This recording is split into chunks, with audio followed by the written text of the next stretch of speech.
மனைவி சாய்ரா பானுவை பிரிஞ்ச பிறகு ஏஆர் ரஹ்மான் கலந்துக்கிட்ட முதல் நிகழ்ச்சியில் அவரோட தோற்றத்தை பார்த்து ரசிகர்கள் வேதனை அடைஞ்சிருக்காங்க.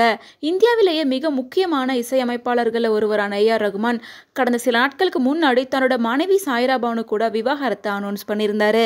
அதுக்கப்புறமா கடந்த 27ஆம் தேதி கோவாவில் நடைபெற்ற 55வது இந்திய சர்வதேச திரைப்பட விழாவில் கலந்துக்கிட்டாரு. சிங்கர் லதா மங்கேஷ்கர் நிகழ்ச்சிக்கு அப்புறமா ஸ்டேஜை விட்டு வெளியே வந்த ஏஆர் ரஹ்மான் ரொம்ப சோகமாக வெளியே வந்திருக்காரு. வழக்கமாக பொது நிகழ்ச்சிகளில் கலந்துக்கிறப்ப அவர்கிட்ட இருக்க உற்சாகமும் சிரிப்பும் பார்க்க முடியல. 1995ல் திருமணமான ஏஆர் ரஹ்மான் சாய்ரா பானு தம்பதிக்கு கத்தீஜா, ரஹிமா அப்படின்னு 2 மகள்கள், அமீன் அப்படின்ற மகனும் இருக்காங்க. இந்த நிலையில் சில நாட்களுக்கு முன்னாடி ஏஆர் ரஹ்மான் சாய்ரா பானு தம்பதி தங்களுடைய 29 வருட திருமண வாழ்க்கையை விட்டு விலகிறோம் அப்படின்னு அனௌன்ஸ் பண்ணியிருந்தாங்க.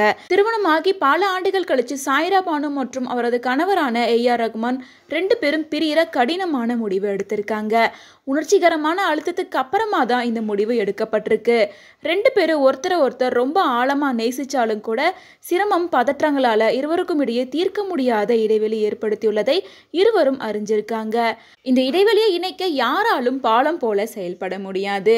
இதனால் இந்த முடிவை வலி மற்றும் வேதனையுடன் சாய்ரா பானு, ஏஆர் ரஹ்மான் எடுத்திருக்காங்க.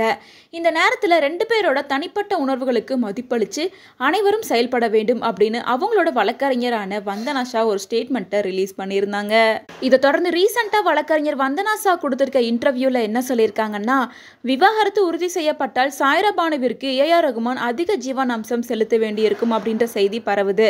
அது உண்மையா அப்படின்ற கேள்விக்கு இது பற்றி நான் எந்த கருத்தும் தெரிவிக்க விரும்பவில்லை. ஆனால் சாய்ரா பணத்துக்காக யோசிப்பவர் அல்ல. 2 பேரும் திருமணம் செஞ்சு 29 ஆண்டுகள் முடிஞ்சிருச்சு. ஆனால் இதுவரைக்கும் சாய்ரா பற்றி பொதுவெளியில் எந்த ஒரு அவதூறான தகவல்கள் வந்ததில்லை அப்படின்னு சொல்லியிருக்காங்க. மேலும் சமரச பேச்சுவார்த்தை தொடர்பாக கேட்டப்போ 2 பேருக்கு இடையே சமரசம் ஏற்படாது அப்படின்னு நான் சொல்லலை, நம்பிக்கையோட இருக்கேன். மேலும் இந்த விவாகரத்து என்பது அவர்களுக்கு ஒரு நீண்ட பயணம். இந்த முடிவை எடுப்பதற்கு நிறைய யோசிச்சிருக்கணும். ஆனால் 2 பேருக்கும் இடையே சமரசம் ஏற்படாது அப்படின்னு நான் ஒருபோதும் சொல்ல மாட்டேன் அப்படின்னு வந்தனா ஷா சொல்லியிருக்காங்க.